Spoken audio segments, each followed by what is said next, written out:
The ship was called the Celestial Throne, and it was the most beautiful thing Ho had ever seen. It stretched across the stars like a palace made of light and metal. The walls were carved with ancient symbols. The floors were polished until they reflected like mirrors. Everything about it screamed wealth and power. Ho did not belong here, he knew it. Everyone else knew it too. He was the only human on the ship. The who walked past him in the corridors did not hide their disgust.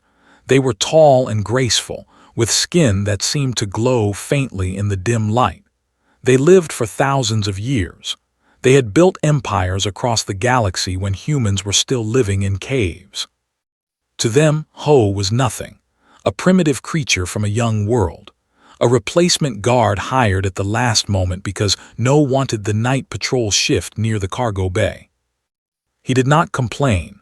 He had learned long ago that complaining changed nothing.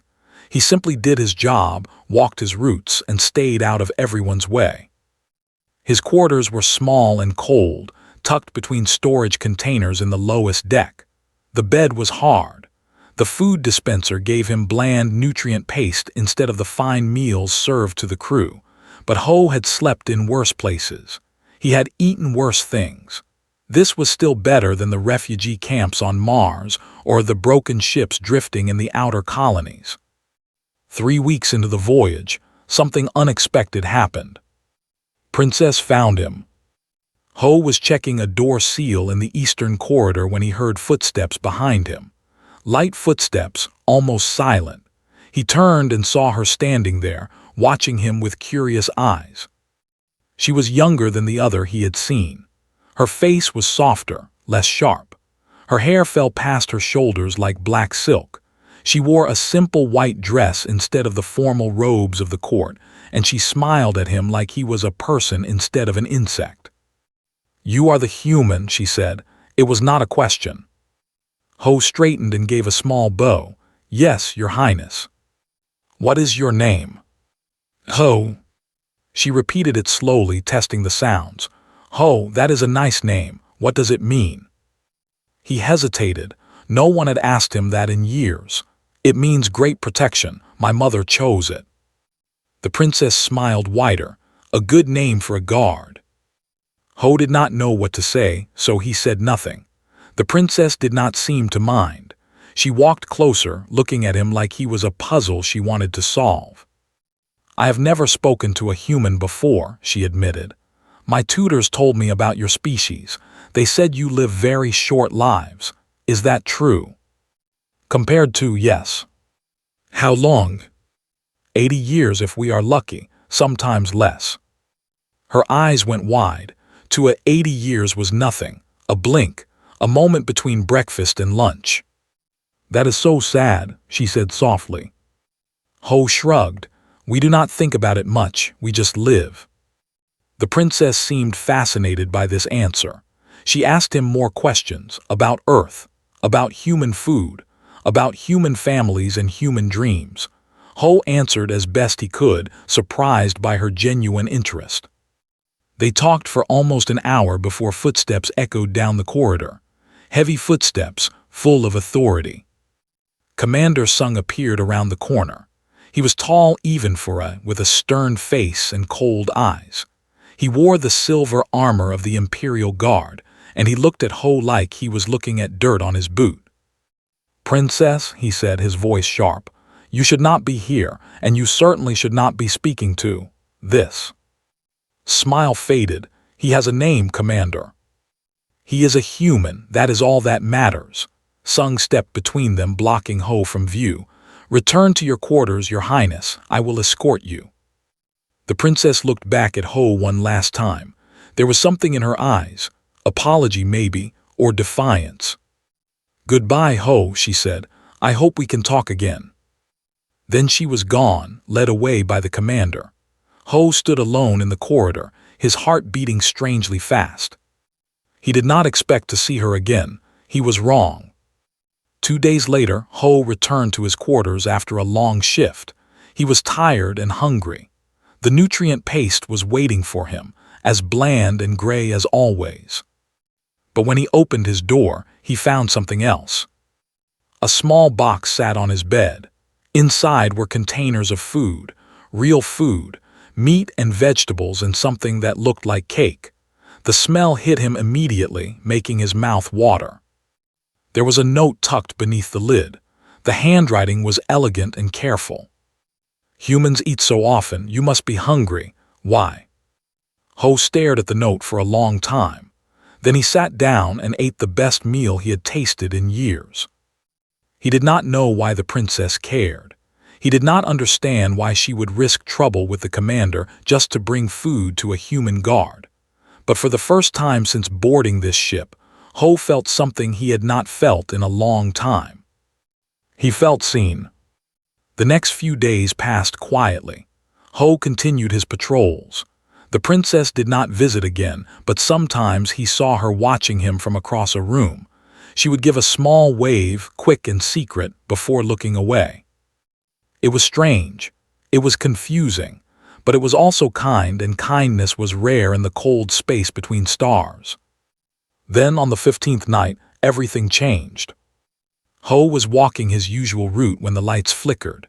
A moment later, alarms screamed through the ship. Red warning lights flashed in every corridor. He grabbed his communicator. "Control, this is Ho. What is happening?"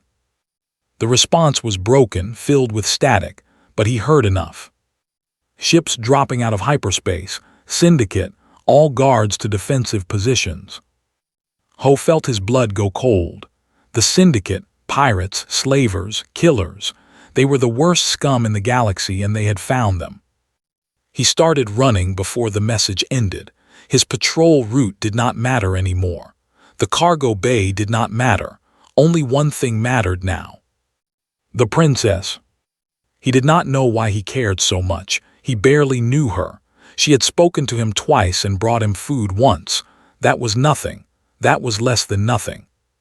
But she had been kind to him when no one else was. She had looked at him like he was a person. And Ho had made a promise to himself years ago, after watching his squad die on a frozen moon far from home. He would never fail to protect someone again. Never. The ship shook as something hit the hull. The lights went out completely, then flickered back to emergency red. Somewhere in the distance, he heard screaming. Ho ran faster. The eastern corridor was filled with smoke and fire. Bodies lay on the ground. Some were guards. Others were pirates in black armor, their faces hidden behind metal masks. Ho stepped over them, his weapon raised. He had taken a rifle from a dead guard and checked it quickly. Half charge remaining. It would have to be enough. The sounds of battle echoed through the ship. Energy blasts, explosions, screams that cut off too quickly. The Syndicate had come in force. They wanted something valuable, and Ho knew exactly what it was. Princess. He moved faster, following the emergency lights toward the royal quarters. His heart pounded in his chest. His hands were steady. Fear was a luxury he could not afford right now. He found the first sign of trouble near the library. 3 guards were making a last stand against a squad of pirates. Commander Sung was with them, his silver armor stained with blood. "Fall back," Sung shouted. "Protect the princess." But there were too many pirates. They pushed forward, firing without mercy. One guard fell, then another. Sung took a shot to the shoulder and stumbled. Ho did not think. He raised his rifle and fired. His first shot hit a pirate in the neck. The second took out another one's knee. The third went through a gap in the armor and dropped a third pirate to the ground. The remaining pirates turned toward him, surprised. They had not expected resistance from this direction. They had not expected a human. Ho used their confusion. He charged forward, firing as he moved. A blast grazed his arm, burning through his sleeve, but he did not stop. He reached the nearest pirate and slammed the rifle into his face. The pirate fell. Ho grabbed his knife and drove it into the next one's throat. It was over in seconds. 6 pirates lay dead or dying on the floor. Commander Sung stared at him with wide eyes. The other guards looked equally shocked. They had never seen a human fight like this. They had never seen anything fight like this. "The princess," Ho said, breathing hard. "Where is she?"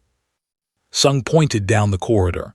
"The safe room, eastern wing, but we are cut off. There are more pirates between us and her." "Then we go through them." Sung shook his head. "You do not understand. There are at least 20 of them. We cannot." "Then stay here." Ho picked up a fresh rifle from a dead pirate. "I will go alone." He did not wait for a response. He started running again, leaving the commander and his guards behind. The path to the eastern wing was a nightmare. Pirates filled every corridor. Ho moved through them like a ghost, using the smoke and darkness to his advantage. When he could avoid a fight, he did. When he could not, he fought with everything he had. A pirate grabbed him from behind. Ho threw his head back, breaking the pirate's nose, then spun and put 3 shots into his chest. Another pirate came at him with a blade. Ho caught the blade with his forearm guard, felt the metal bite into his flesh, and drove his knife up through the pirate's chin. Blood covered his hands. Pain screamed through his body. He ignored it. He kept moving. Finally, he reached the safe room door. It had been blasted open. The metal was twisted and melted. Inside, he could hear voices. Ho pressed himself against the wall and looked around the corner. The safe room was large and richly decorated, but now it was a battlefield. 2 guards lay dead near the entrance. A third was slumped against the wall, barely breathing. And in the center of the room, surrounded by 5 pirates, stood Princess. Her handmaiden, Lady Bai, stood in front of her, arms spread wide. She was trying to protect the princess with her own body. It was brave. It was also useless. The pirate captain was laughing. He was bigger than the others, his armor decorated with skulls and stolen medals. He grabbed Lady Bai by the hair and threw her aside like a doll. "Such a pretty princess," he said, reaching for. "You will make us very rich." Ho stepped into the room. "Touch her and you die." The captain turned, still smiling. His smile faded when he saw the human standing there, covered in blood and holding a rifle that had seen better days. "A human," the captain laughed again. "Did they send a pet to save their princess? How amusing." Ho did not respond. He simply raised his rifle and fired. The shot hit the captain in the shoulder. The captain roared in pain and stumbled back. His men raised their weapons, but Ho was already moving. He fired twice more, dropping 2 pirates. The third one rushed him with a blade. Ho grabbed the pirate's arm and broke it at the elbow. The pirate screamed. Ho silenced him with a shot to the head. The 4th pirate tried to run. Ho shot him in the back. That left the captain. The big pirate had recovered from his wound. He pulled out a massive blade and swung it at Ho's head. Ho ducked, but the blade caught his shoulder, cutting deep. He fell back, dropping his rifle. "Pathetic," the captain spat. "You humans are all the same, short-lived vermin. You think you can stand against us." Ho pushed himself up. Blood ran down his arm, his chest, his face. Every part of his body screamed at him to stop, to give up, to accept death. He did not listen. "I think," Ho said quietly, "that you talk too much." The captain charged. Ho waited until the last moment, then dropped low and swept the captain's legs out from under him. The big pirate fell hard. Before he could recover, Ho was on top of him. He grabbed the captain's arm and twisted it until it broke. The captain screamed. Ho took his blade and drove it through his throat. Silence fell over the room. Ho stood up slowly. His body was failing him. He could feel it. 3 wounds, maybe 4, too much blood lost. The world was getting dark at the edges. But he had done it. The princess was safe. He turned to look at her. She was staring at him with huge eyes. There was fear there, yes, but also something else, something he could not name. "Are you hurt?" he asked. His voice sounded strange, far away. She shook her head. "No, because of you." Lady Bai was helping the wounded guard. She looked at Ho with new respect. "He needs medical attention, now." The sound of boots echoed in the corridor.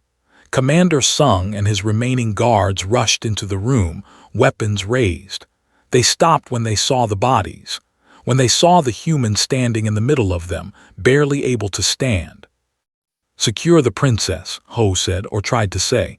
The words came out wrong. Everything was spinning now. He felt hands catch him as he fell. He heard voices calling his name. He saw the princess's face above him, tears in her eyes, her hands pressing against his wounds.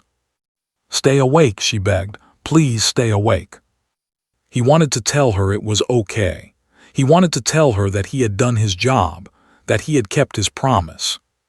But the darkness took him before he could say anything at all. Ho woke up in a room made of light.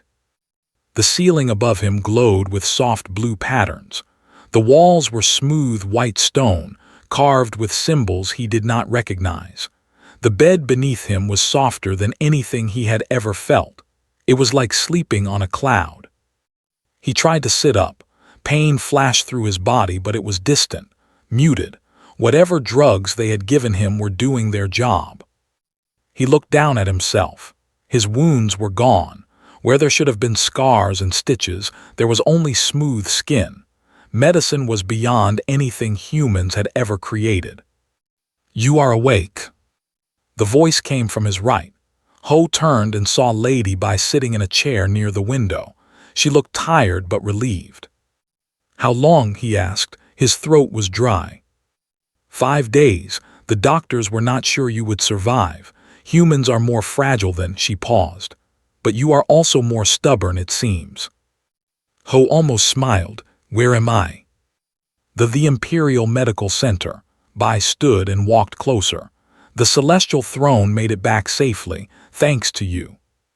He remembered flashes, blood, fire, the princess's face above him, the rest was darkness. "Princess, is she?" "She is fine. She has been asking about you every day." Bai's expression softened. "She wanted to be here when you woke, but she was called away. There is someone else who wishes to speak with you first." "Who?" Bai did not answer. She simply bowed and left the room. Ho waited. His heart beat faster as the minutes passed. Something told him that whatever was coming would change everything. The door opened again. 2 guards entered first, their armor gleaming silver.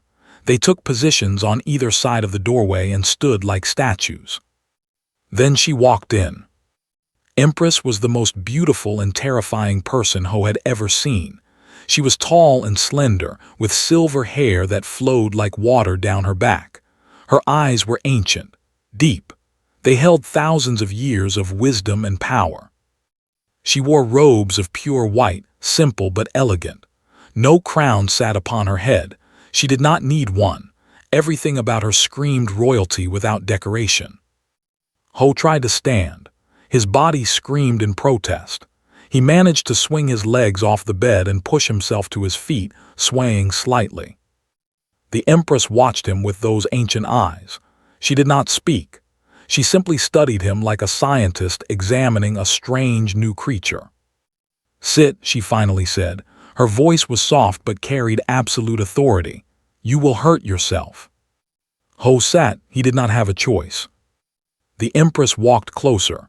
She stopped a few feet away and continued to study him. The silence stretched on, heavy and uncomfortable. "You killed 11 pirates," she said at last. "You fought through impossible odds. You protected my daughter when my own guards could not." She tilted her head slightly. "Tell me why." Ho swallowed. "It was my job, Your Majesty." "Your job was to patrol the cargo bay, the lowest duty on the ship, a position we gave you because no one else wanted it." Her eyes narrowed. "Try again." He did not know what to say. He could lie. He could make up some noble reason, some grand motivation, but something told him that this woman would see through any lie instantly. "I failed before," he said quietly. "Years ago, my squad was killed on a mission. I survived. I should not have." He looked at his hands. "When the attack started, I heard the princess needed help. I thought about ignoring it, going to my assigned position like a good soldier, staying safe." He looked up at the Empress. "But I could not. I could not fail again, not when I had a chance to do something. The Empress was silent for a long moment, then she nodded slowly. An honest answer, how rare. She turned and walked toward the window. The city of the stretched out below, beautiful and ancient, towers of crystal and light, gardens floating in the sky. It was a paradise that humans could only dream of. "My daughter speaks highly of you," the Empress said, her back to him. "She says you were kind to her when others were not, that you treated her like a person, not a princess." "She was kind to me first, Your Majesty." "Yes, she has always been too kind, too curious. It is both her greatest strength and her greatest weakness." The Empress turned back to face him. It nearly got her killed. Ho said nothing. There was nothing to say. "I have ruled this empire for 2,000 years, the Empress continued.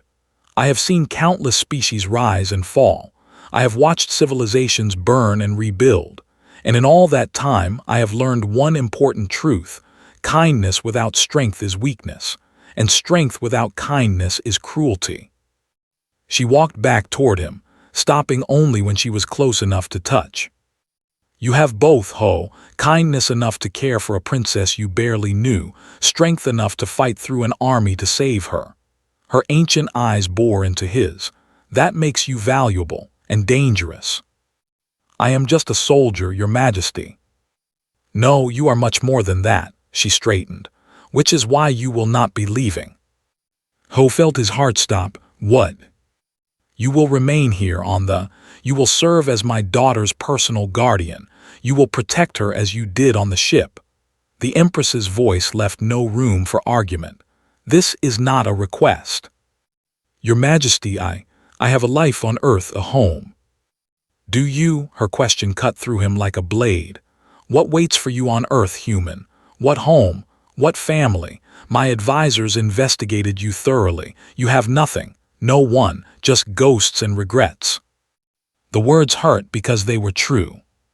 "Here you will have purpose," the Empress continued.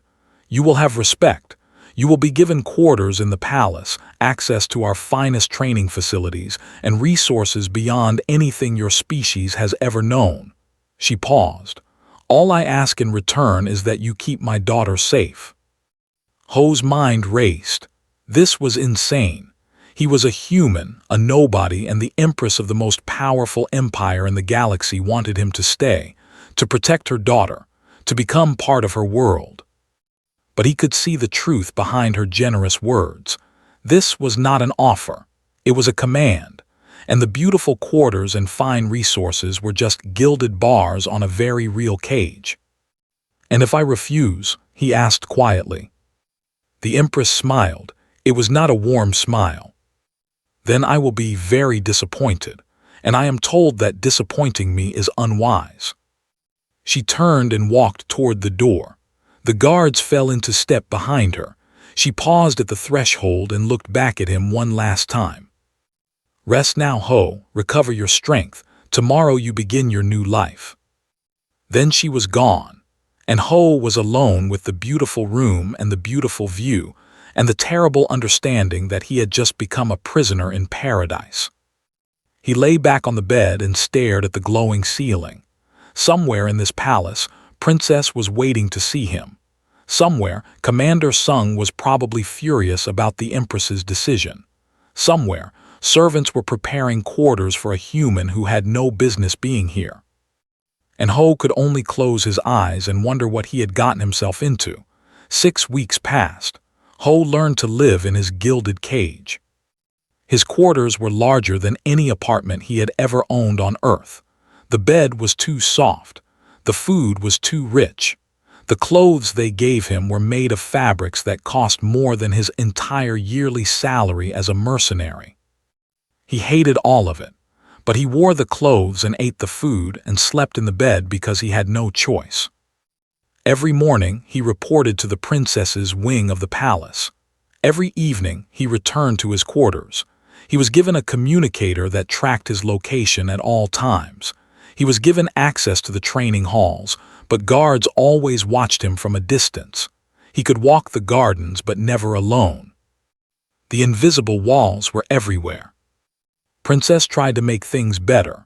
She visited him often, bringing books about history and strange fruits from the palace gardens. She taught him her language properly, laughing gently at his pronunciation mistakes. She told him stories about her childhood, about her sisters, about the galaxy she had never been allowed to truly explore. In return, Ho taught her card games from Earth. He told her about human cities, human music, human food. He described snow, which she had never seen. He described oceans and forests and all the simple things that took for granted.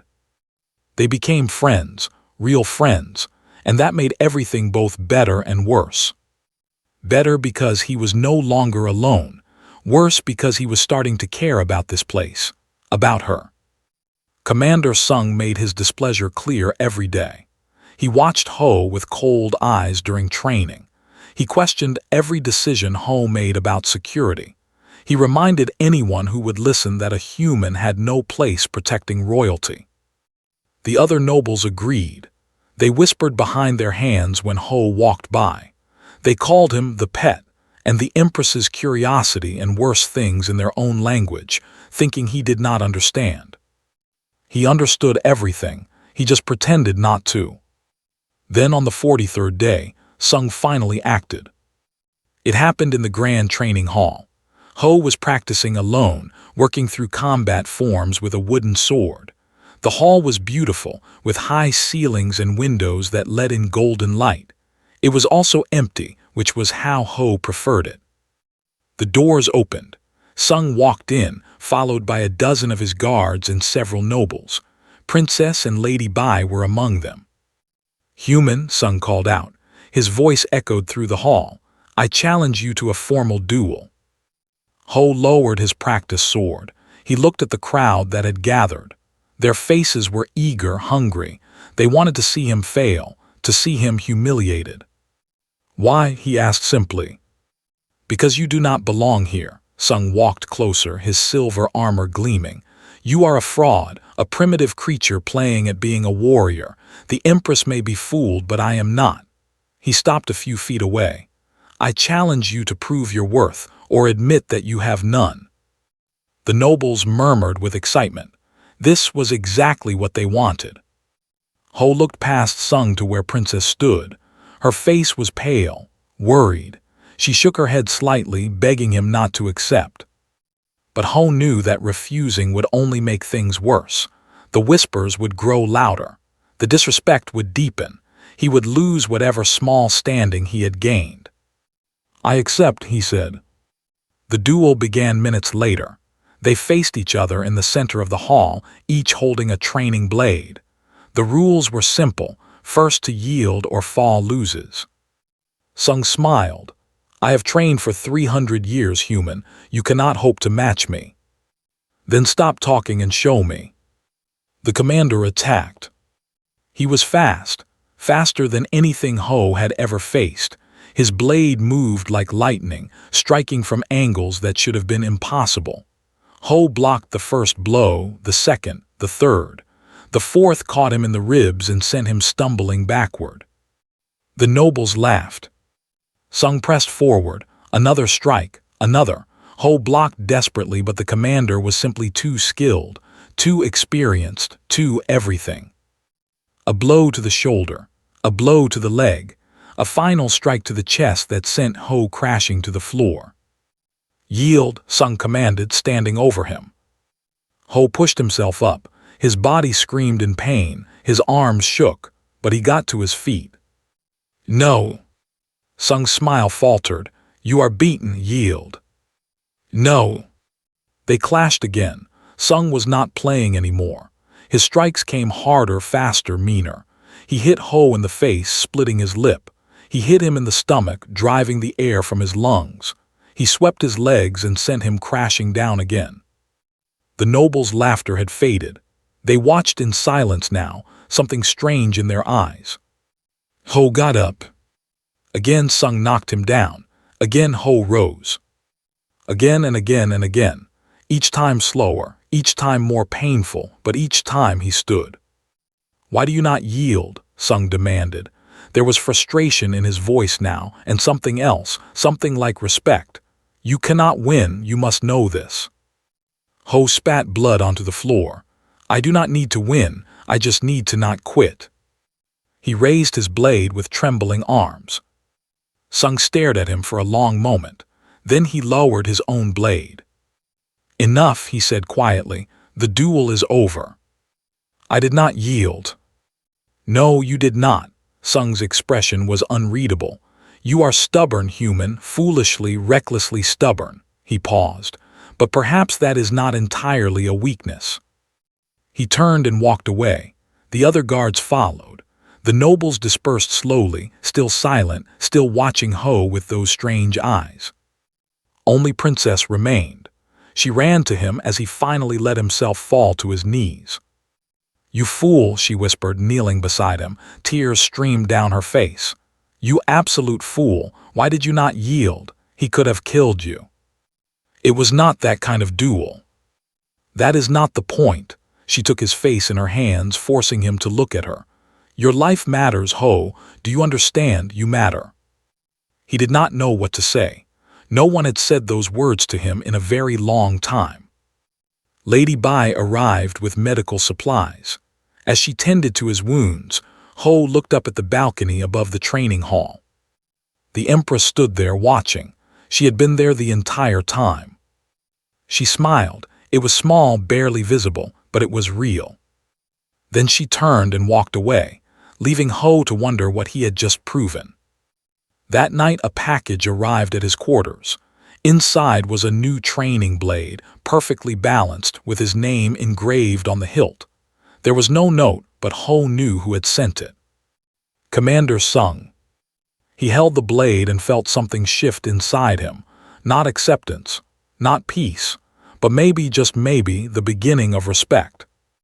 It was not much, but it was a start. Something was wrong. Ho felt it in his bones. The same instinct that had kept him alive through a dozen battles, a dozen close calls, a dozen moments when death had reached for him and missed. It started with small things. A servant who looked away too quickly, a guard who was not at his usual post, whispered conversations that stopped whenever Ho walked by. At first he thought it was just the usual distrust. The still did not accept him, even after the duel with Sung. But this felt different. This felt dangerous. He started paying closer attention. 3 weeks after the duel, he found his first clue. A piece of paper left behind in a corridor, dropped by a hurrying servant. It contained a list of dates and times and a single phrase at the bottom: "The stars will fall." Ho did not know what it meant, but he knew it was important. He went to the only person he trusted outside of Princess. Lady Bai listened carefully as he explained his suspicions. She was quiet for a long moment, her elegant face troubled. "I have noticed things as well," she admitted. "Servants speaking in codes, messages passing through unusual channels, and there have been accidents, small ones, a guard who fell ill, a door that malfunctioned near the princess's chambers." She met his eyes. "I thought I was imagining things." "You were not." They began to investigate together. Bai had connections among the palace servants that Ho could never have. She moved through the lower corridors like a shadow, gathering whispers and rumors. Ho focused on the guards. He watched them during training, during patrols, during meals. Most were loyal, most were honest, but a few had nervous eyes. A few talked too much or not enough. One name kept appearing in both their investigations: Lord Nam. Nam was a distant cousin of the royal family, a minor noble with ambitions far beyond his station. He smiled too much and laughed too loudly, and always seemed to be exactly where interesting things were happening. Ho brought his findings to the Empress. She received him in her private study, a room filled with ancient books and strange artifacts. She listened without interruption as he laid out his evidence. The dropped note, the suspicious accidents, the name that kept appearing like a ghost. "You believe Lord Nam plans to move against the throne," she said when he finished. I believe he helped the syndicate find your daughter's ship, Ho replied. And I believe he is planning something worse. The Empress's ancient eyes glittered with cold fire. That is a serious accusation. I know. If you are wrong, it could cause great damage, to me, to you, to the fragile peace my family has maintained for centuries. I know, Ho repeated, but if I am right and we do nothing, your daughter could die. The Empress was silent for a long moment, then she nodded once. Investigate quietly. Bring me proof that cannot be, she paused. And Ho, if you are wrong, I will not protect you from the consequences. I understand, Your Majesty. He bowed and left. The next 2 weeks were a careful dance. Ho and Bai worked in the shadows, gathering evidence piece by piece. They found financial records showing payments from Nam to suspected syndicate members. They found letters written in code that Ho spent hours deciphering. They found a servant who had witnessed Nam meeting with strange men in the lower palace. But they needed more. They needed the final piece. Ho found it in the darkest part of the palace, 3 levels below the main halls. He had followed one of Nam's agents through forgotten corridors and hidden passages. The agent met with 2 others in a dusty chamber that had not been used in centuries. Ho pressed himself against the wall and listened.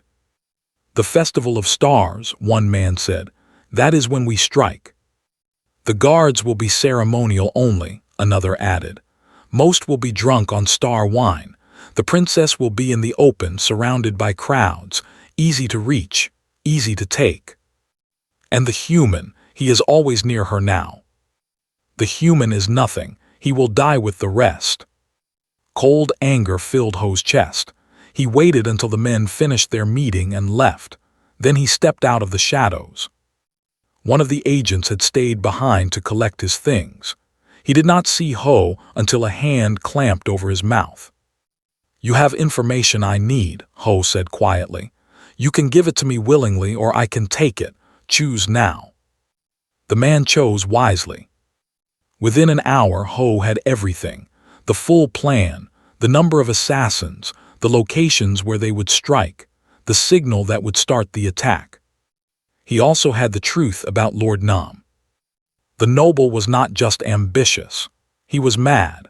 He believed the Empress had grown weak, that the empire needed strong leadership, that he was destined to rule. He planned to kidnap Princess and use her as leverage to seize the throne. If she resisted, he would kill her and blame the assassination on human extremists. Ho went to the Empress immediately. He laid out everything he had learned. The evidence was undeniable. When he finished, the Empress was silent for a long time. Her face showed nothing, but her hands had clenched into fists. The Festival of Stars is in 3 days, she finally said. Not enough time to cancel it without raising suspicion. No, Your Majesty. Then we will prepare, quietly. She looked at him with those ancient, knowing eyes. You have done well, Ho. My daughter was right to trust you. What about Lord Nam? He will be dealt with, but not yet. If we move against him now, his assassins will scatter. They will try again another time, another place. Her voice hardened. Better to let him think he has succeeded. Better to let him walk into a trap of his own making. Ho nodded. It was cold and calculating. It was also smart. I want to be there, he said, at the festival near the princess. Of course you do. The Empress almost smiled. You will be, and Ho, try not to die. My daughter would be very upset. He left the Empress's study with a storm brewing in his heart. 3 days. In 3 days, men would try to hurt Princess. Men who thought they could use her, break her, throw her away like a tool. They were wrong. They were so very wrong. And Ho was going to show them exactly how wrong they were. The Festival of Stars was the most beautiful thing Ho had ever seen. The entire palace had been transformed into a garden of light. Floating lanterns drifted through the air like captured stars. Musicians played ancient songs on instruments that seemed to sing by themselves. Fountains of silver water danced and twisted into impossible shapes. Thousands have filled the grand plaza, dressed in their finest clothes. They laughed and talked and drank star wine from crystal glasses. They had no idea what was coming. Ho stood near the edge of the central platform, watching everything. He wore formal clothes instead of armor, but he had hidden weapons beneath his jacket. A small blade, a compact pistol, a handful of smoke grenades. Whatever happened tonight, he would be ready. Princess stood in the center of the platform, greeting nobles and accepting their blessings for the new year. She wore a dress of pale blue that made her look like she was made of starlight. She smiled and bowed and played her role perfectly. But Ho could see the tension in her shoulders. She knew what was coming too. Commander Sung stood nearby, his silver armor polished to a mirror shine. His eyes swept the crowd constantly. He had believed Ho's warning. He had positioned his most trusted guards at key points around the plaza. They looked ceremonial, but their weapons were real and loaded. The hours passed, the celebration grew louder, the crowd grew drunker. Ho felt the change before he saw it. A ripple in the crowd, guards moving in ways they should not be moving, hands reaching beneath cloaks and into hidden pockets. "Now," he said into his communicator. Sung responded immediately. "All units, weapons ready, wait for my signal." The assassins struck. They came from everywhere at once, from the crowd, from the balconies above, from hidden passages beneath the platform. Dozens of them, all wearing the masks of festival performers, all carrying poison blades and energy weapons. The first noble fell before anyone could scream, then another, then the screaming started. Ho was already moving. He pushed through the panicked crowd, his blade in one hand and his pistol in the other. An assassin came at him from the left. Ho shot him in the chest and kept running. The princess, he had to reach the princess. But the assassins had planned well. They had separated her from her guards with a wall of chaos and death. She stood alone on the platform, surrounded by 4 masked killers. Lady Bai had reached her first. The handmaiden stood between and the assassins, holding nothing but a ceremonial fan. It was brave. It was foolish. It was exactly what Bai would do. Ho shot one assassin in the back. He threw his blade into another's throat. The remaining 2 turned toward him, giving Bai time to pull the princess away. "Run," Ho shouted. "Get her out of here." He did not see if they listened. The assassins were on him now, their blades flashing in the light of 1,000 lanterns. Ho fought like a man possessed. He took a cut to his arm and responded by breaking his attacker's neck.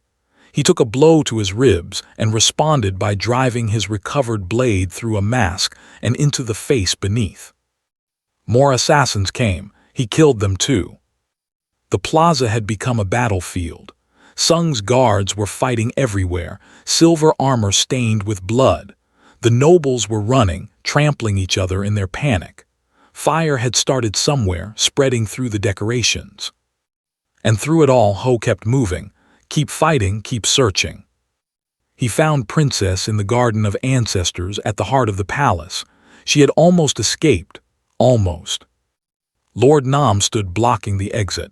He wore no mask. He wanted her to see his face, to know who had destroyed everything she loved. "Little princess," he said, his voice smooth and cruel, "did you really think you could run from destiny?" Bai lay on the ground nearby, blood spreading from a wound in her side. She had tried to protect until the very end. Ho stumbled into the garden. He was wounded, badly. A blade had caught his side. Another had sliced his leg. He was leaving a trail of blood with every step. But he was still standing. Nam turned to look at him. His eyes widened, then narrowed with contempt. "The human still alive." He shook his head. "You creatures are like insects, impossible to fully exterminate." "Let her go." Ho's voice was steady despite the pain. "Or what? You can barely stand. You have nothing left." Nam drew a long blade from his belt. It gleamed with poison. "But I admire your dedication. Truly. Dying for a princess who will outlive you by, what loyalty could a creature like you possibly have? Ho met his eyes. Enough loyalty for tonight. He attacked. Nam was skilled.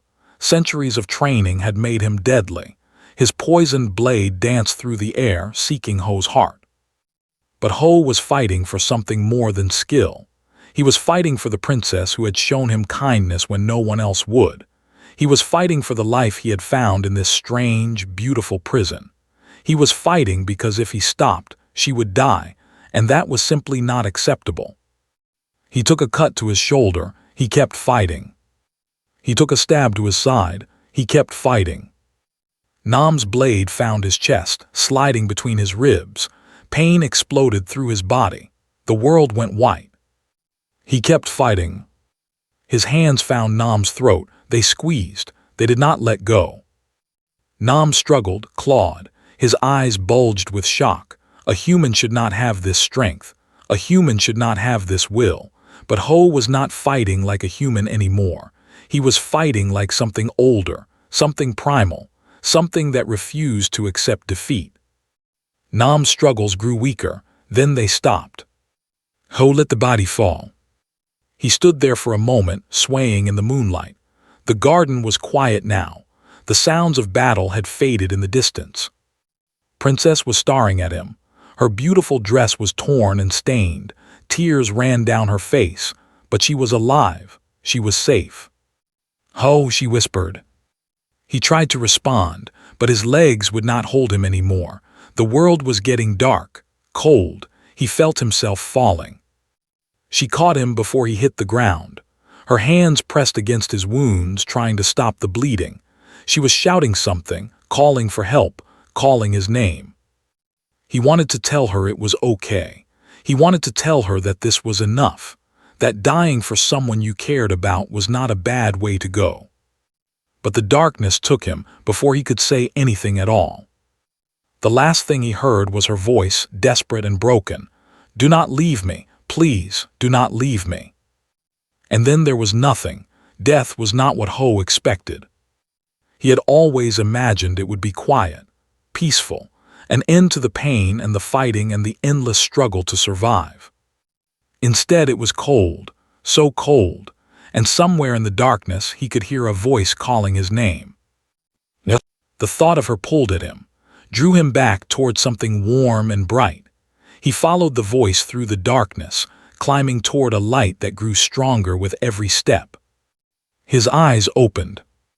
White ceiling, soft light, the gentle hum of medical machines. He was alive. He tried to move. Pain shot through his body, but it was distant, muted, heavy sedatives probably. A figure shifted in the chair beside his bed. Princess. Her eyes were red from crying, her hair messy and unwashed. She looked like she had not slept in days. Ho, his name came out as a sob. She grabbed his hand and held it tight. "You came back." "How long?" His voice was a broken whisper. 12 days, your heart stopped for 93 seconds. More tears spilled down her cheeks. The doctors said it was impossible, that no human should have survived those wounds, but you did. You came back. He wanted to say something clever, something brave. All he could manage was, "Sorry for worrying you." She laughed through her tears. It was the most beautiful sound he had ever heard. The days that followed were a blur of healing and sleep and visitors. Commander Sung came first. He stood beside the bed in full armor, his face unreadable. Then he placed his hand on his heart and bowed deeply. "I was wrong about you, Ho. You have more honor than many who have lived 1,000 years. He straightened. "The Imperial Guard owes you a debt. I owe you a debt."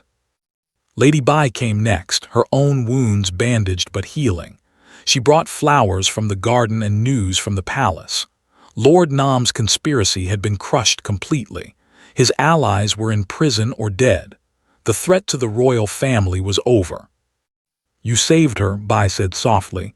"You saved all of us. You helped. You were the one who kept investigating when no one else believed." She smiled. "Then we saved each other." Finally, when Ho was strong enough to sit up and eat solid food, the Empress came. She entered his room alone, without guards or attendants. She sat in the chair that had occupied for so many days and studied him with those ancient, knowing eyes. "You died for my daughter," she said. 93 seconds, an eternity for a human. It did not feel that long. I am sure it did not. She was quiet for a moment. I have ruled this empire for 2,000 years. I have seen heroes and villains, saints and monsters. I thought I understood courage. I thought I understood loyalty. She shook her head slowly. I was wrong. Your Majesty, you are human. You will live 80 years if you are fortunate. In the span of my life, you are nothing, a breath, a heartbeat. Her voice softened. And yet you gave everything to protect someone who will barely remember your name when you are dust. Ho did not know what to say. The Empress continued. That is something I cannot understand, something most cannot understand. We live so long that we forget what it means to value time. We grow careful, cautious. We protect ourselves first because we have so much to lose. She leaned forward. But you, your people, you have so little time that you cannot afford to be careful.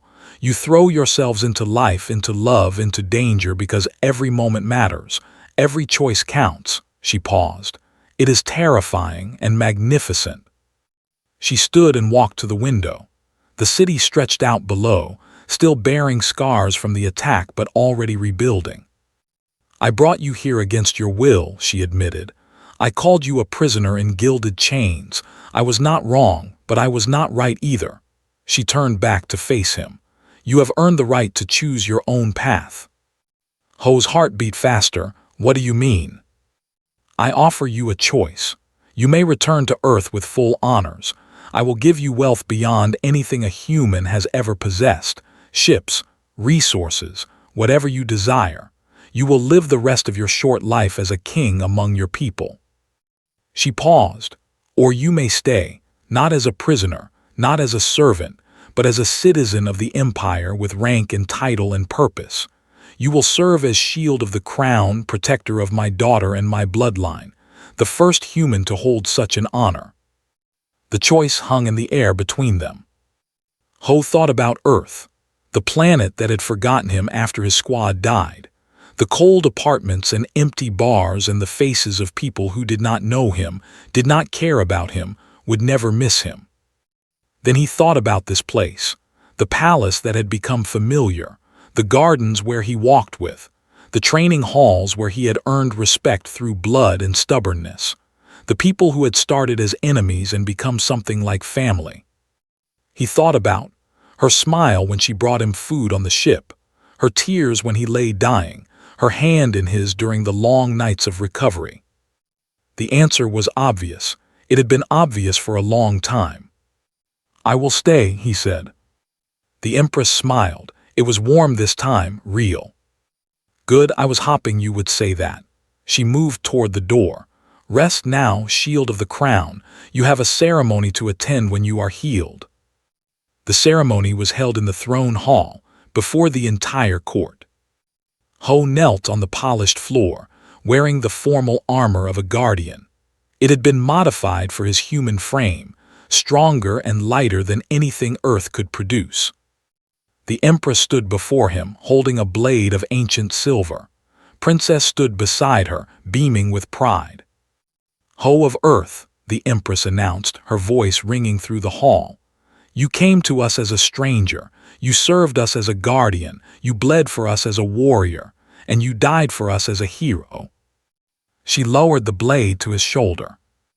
By my authority as Empress of the people, I name you Shield of the Crown, protector of the royal bloodline, citizen of our empire. May your courage inspire all who witness it. Ho rose. The court erupted in applause. Even the nobles who had once despised him were clapping. Commander Sung stepped forward and clasped Ho's arm in the warrior's greeting. Welcome, brother. Lady Bai wiped tears from her eyes. Princess ran forward and hugged him, ignoring every rule of protocol. The court gasped. The Empress simply smiled. Later, when the celebrations had ended and the crowds had gone, Ho walked through the rebuilt garden of ancestors. The moon hung low in the sky. The flowers glowed softly in the darkness. Princess walked beside him, her hand in his. "You could have gone home," she said quietly. "I did go home." She looked up at him, her eyes bright with tears and hope and something deeper, something neither of them was ready to name yet. "I am glad," she whispered. Somewhere above them, on a balcony overlooking the garden, Empress watched. Her advisor stood beside her. "The other species mock humans for their short lives," the Empress said. "They call them primitive, fragile, insignificant." She paused. "They do not understand. It is precisely because humans have so little time that they burn so brightly. That man was willing to die for my daughter after knowing her for days.